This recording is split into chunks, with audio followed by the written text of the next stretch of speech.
I don't know what's going on in his life, and I'm not going to pretend that I do. But as an outsider looking in, I feel like he definitely has that fan base, and he's definitely at that point where if he just wanted to upload a video every week, people would not complain. Today, we are watching a video discussing why CoryxKenshin keeps leaving YouTube. Over the years, CoryxKenshin has built a reputation of not only being one of the biggest gaming channels on YouTube with a sub count of over 17 million subscribers. Yeah, CoryxKenshin is one of those YouTubers that I think a lot of people just grew up watching, and it was like really cool. It's like it's always cool to find a creator when you're young, and then kind of just keep watching them as you both grow and you see their numbers go up and things like that. That's always cool.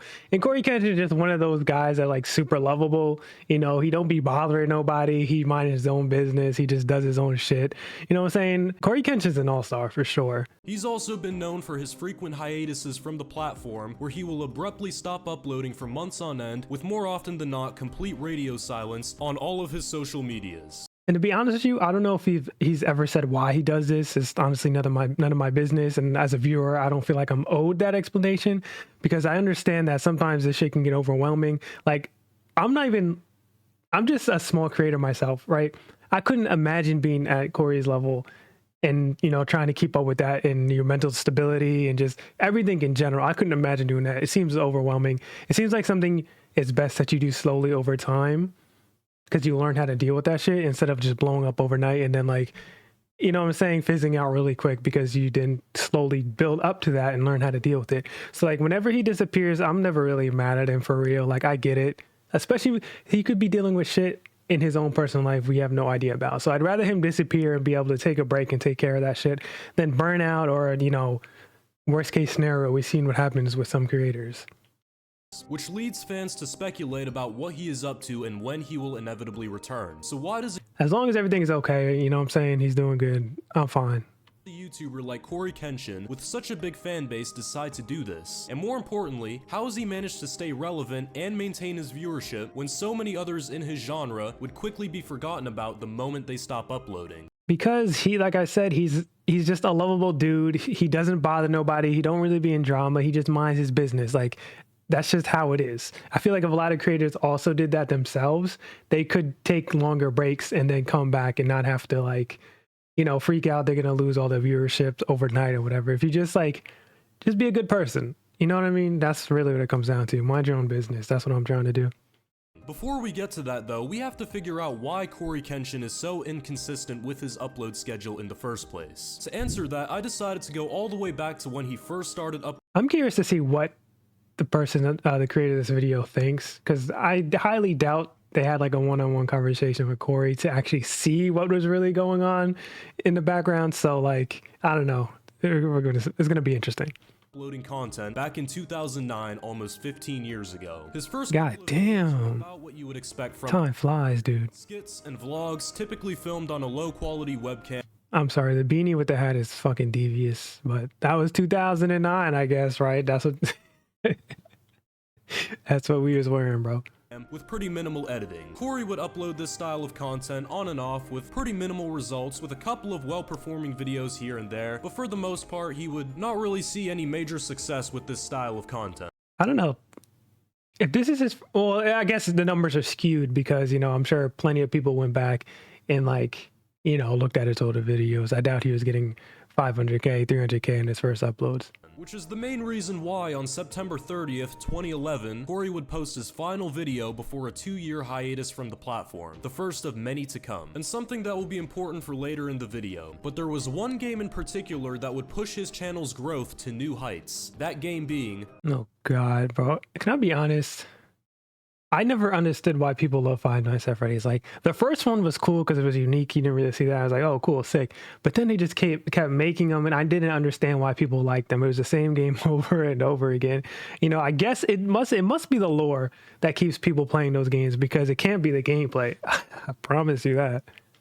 Five Nights at Freddy's. The game was exploding in popularity at the time, and the amount of everybody was playing this shit. That were playing the game and displaying it to their audience were only adding fuel to the fire. So combine the fact that you're already known for being a horror gameplay YouTuber, and a game that's rapidly growing in popularity in your own niche that you're well known for, and you have the recipe for a viral video. And this series would prove to be widely successful for Corey, as they would gain millions of views and gain him a ton. Hey man, that's what YouTube is. Sometimes all it takes is like a viral video and being in the right place at the right time that can really rocket your channel like way higher than you are currently.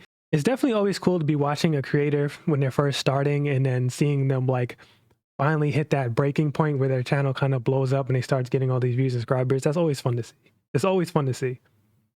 Ton of new subscribers, and from that point on, Cory would remain consistent with his upload schedule, usually posting every day. This would lead his channel to reach 100,000 subscribers by late 2015. It was also at this point where his channel would start Damn, 100,000 subscribers in 2015 was like, that's crazy. Growing even more rapidly. About 6 months later, he hit 500,000 subscribers, and then he closed out 2016 with 1 million. And that's wild impressive, actually, like to be able to grow that much in like that short period of time, man. God damn.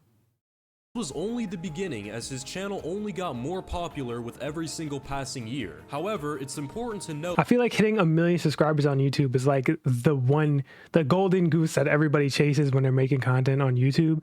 And it's like, at that point, at what point do you feel like the numbers are just numbers? You know what I mean? Like you hit 1 million, there's no way you're still like, oh man, I want to keep going and trying. Like obviously you want to keep going and get more than 1 million, but it's like at some point I feel like the numbers just become numbers. Like I'm not saying like the people who watch your video are just numbers, but like you can't keep chasing subscribers. Like there's got to be a bigger goal than chasing subscribers once you hit that. You know what I mean? You got to want more for your channel. Note that during this time period, Cory would become notorious for his breaks from YouTube. He would have a hot streak where he would upload daily and then seemingly disappear for months on end with usually no updates on any of his I feel like uploading daily isn't really the move anymore. Like that's how you burn out really fucking fast when you try to upload daily. Unless you're at the point where you have a team and you're able to have multiple people edit videos and upload stuff to your channel, that's different. But when you're just starting out or you're a solo creator, uploading daily is like, I don't know. I feel like that's a recipe for disaster. Social media platforms, leading fans to guess about when he would come back. Then at random, he would go right back to uploading and the cycle would just continue. In 2018, he took a 4-month break at the beginning of the year and also 2 more shorter ones just in that year alone. So what? I mean, people don't really give content creation like its credit for how stressful and it can actually be on a person. Like everyone sees content creators like, oh, you're just playing video games for a living or blah, blah, blah. And it's like, yeah, I guess technically, but it has its like, there's things behind the scenes you have to deal with, you know, the comments, the edit, like just everything. It has its own form of like stress that may not be what you see in your typical work environment, but it's there. And I think a lot of people underestimate how that could, you know, fuck with somebody. What exactly was the reason for all these abrupt hiatuses from YouTube? Now, while he may have different reasons for each one, I think it's pretty safe to assume that creative burnout was a major factor in this. Definitely. Uploading every day, that's I'm sure that drove to his purpose, drove to the reason why he, you know, started taking those breaks. YouTube channel starts growing rapidly, the next step for that YouTuber would be to hire an editor to handle all the video editing work that goes into a video so that the YouTuber would have more time for different things like recording more content or handling merch drops or that's what I was saying. All of the typical business that comes with running a YouTube. But the problem with that is I notice like most people that do YouTube, they're creatives, and most creatives don't want to be business people. Like they don't want to, I know it sounds crazy, but a lot of creatives I've noticed, they don't want to be in the business aspect of things. Like they just want to focus on the creating, which is why it makes sense that you want to, you know, hire editors and things like that. Me personally, if I got to that point, I'm definitely trying to keep things minimal. Like I still want to be, you know, in control of what I'm making, but I would definitely hire an editor, and I would definitely want to hire people who can handle the business side of things, because I don't want to deal with that personally. That's not really a passion I have, and I don't feel like I'd be able to do it justice for myself. So I'd definitely try to get somebody who knows that type of stuff, you know, and pay them to do that. I think that's the best way to do it.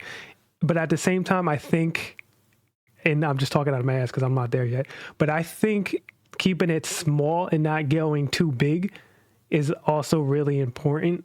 Because once you go a bit too big with your channel and you have too many people in there, you start losing focus of what you want to do. And I think that could also mess with your burnout or mess up, you know, your creative process and make you just like, man, I miss just creating videos and uploading on YouTube, that type of thing. YouTube channel. But CoryxKenshin was a rare exception to this because even as his channel grew and the demand for more consistent high quality content increased, he never hired an editor. He always did everything himself, and his reasoning behind this decision, according to him, is because he prefers his own style of editing and actually enjoys doing it too. That's what a lot of creators also say. Like, they think people can't like recreate their editing style and things like that, which, to be honest, there's a lot of great editors out there who probably can not only recreate your editing style, but also improve it with their own, unique twists and things like that. I think a lot of creators, they're too precious about the things that they make, and they don't want anybody to touch it like it's their baby or something. And sometimes you just got to create and move on. You know what I'm saying? You can't just tie yourself to the thing you create so closely where you don't want anybody else to touch it, because that's just not healthy, in my opinion, right? Which is a completely fair reason, as it gives him complete control of how his videos are gonna look. But the downside to this is that there is a lot of editing that goes into each of Cory's videos, which can be very time consuming to do and stressful when taking into account the fact that he usually uploads daily when he's not on break. So he has to plan the video, spend hours recording it, then yeah, that's fucking crazy. some more hours. Honestly, I feel like someone like CoryxKenshin, if he could easily get away with uploading one video a week and just be fine. You know what I'm saying? Like, his fans would appreciate it. I'm sure it'd be easier on his, workload, his mental health, things like that. Again, I don't fucking know Cory. I don't know what's going on in his life, and I'm not going to pretend that I do. But as an outsider looking in, I feel like he definitely has that fan base, and he's definitely at that point where if he just wanted to upload a video every week, people would not complain. Just one video. Editing, which to someone who isn't a content creator might not sound like much, but if you're a YouTuber, you know that shit is absolutely exhausting sometimes. Now, my personal opinion, if something is your job and it's how you make your money, then leaving for half a year just because you're a bit tired of the content grind doesn't really make too much sense. It would honestly be— I don't know, it makes sense to me, because content creation YouTube is still like a new field of work, you know what I mean? Like, people haven't gotten it all figured out yet. There's no holiday, there's no vacation days, you don't have health insurance, like all that stuff you get from a typical job, you don't have when you're content creating. So that alone adds on to, it makes fuel to the fire, it makes things worse. And all that stuff is on your mind on top of creating content and everything else. So I don't know. I don't agree with that statement.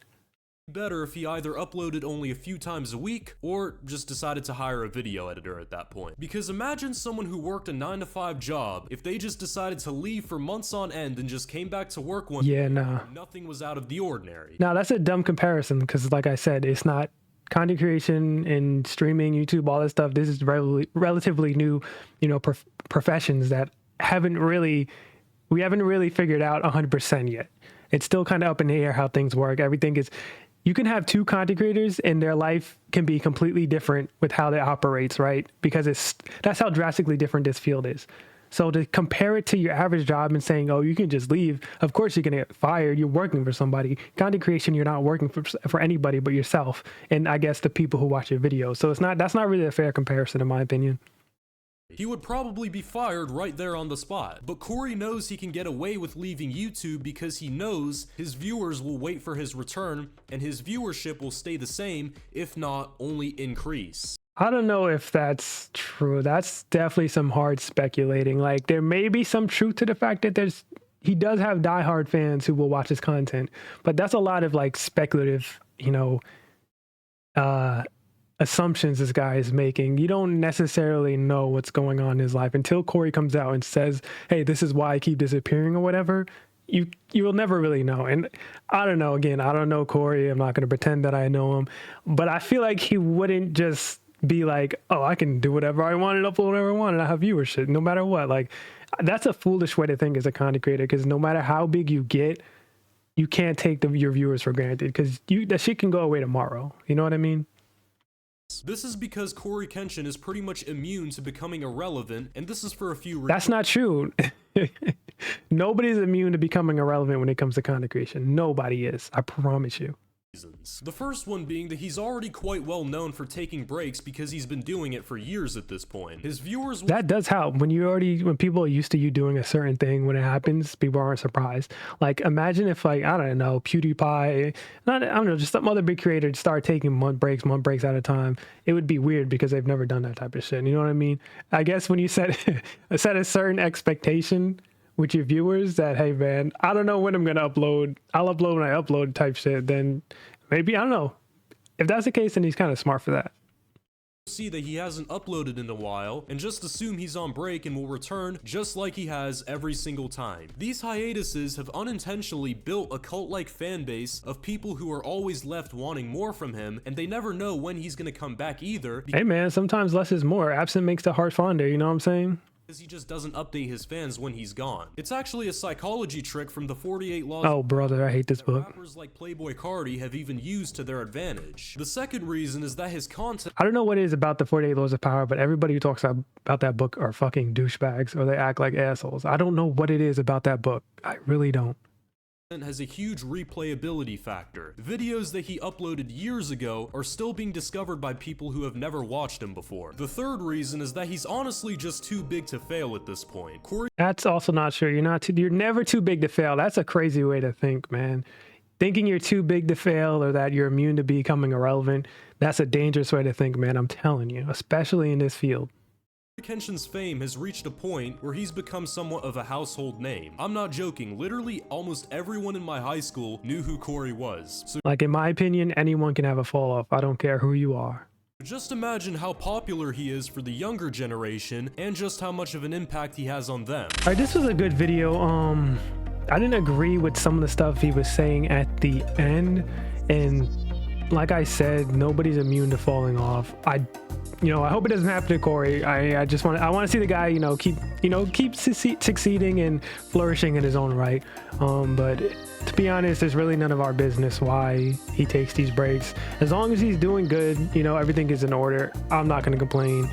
Like I said, I do think he could get away with just posting one video a week if he really wanted to, but it is what it is.